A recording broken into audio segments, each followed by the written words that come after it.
আমার ব্যাগ দাঁড়া দেখি আসলে এর মধ্যে এত সুন্দর করে মোড়ানো আছেটা কি। আসসালামু আলাইকুম, সবাই কেমন আছেন? Subscribe please. জাকারিয়া হোসেন 001।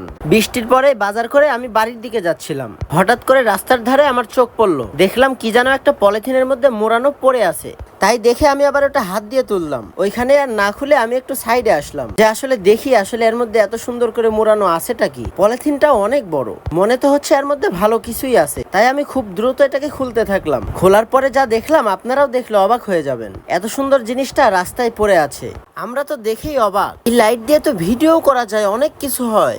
দোকান বন্ধ করে ব্যাগের মধ্যে করে কিছু জরুরি জিনিসপত্র আমি নিয়ে যাচ্ছিলাম, এর মধ্যে আরেকজন আমার সামনে দিয়ে আসছিল। আমার ব্যাগ দাঁড়া। হায় আল্লাহ, এত খুঁজে পাইলাম না, আমি হারাই গেল। এ ভাইরা কেউ, আপনারা কি কেউ দেখেননি ভাই? আল্লাহ, আমার সব শেষ। এটা আমার সাথে কি হয়ে গেল? আমার বিশ্বাস করতেও কষ্ট হচ্ছে, মানুষ এত খারাপ কেন? আমার তো মাথায় কাজ করছে না। হায় আল্লাহ, আমার মাথা ঘুরে যাচ্ছে, আমি ঠিক মতো হাঁটতেও পারছি না। আমি তো একদম নিঃস্ব হয়ে গেলাম। এভাবে পথের ফকির বানিয়ে দিয়ে চলে গেল আমাকে। আমি কি বাড়ি পর্যন্ত যেতে পারবো? ইস, আমার বুকে ব্যথা করছে। এটা আমার ব্যাগ মনে হচ্ছে তো। আল্লাহ আল্লাহ আল্লাহ করে সব ঠিকঠাক থাকিস। উপরের ব্যাগে তো কিছুই নাই। হায় আল্লাহ, নিচের ব্যাগেও কিছু নাই।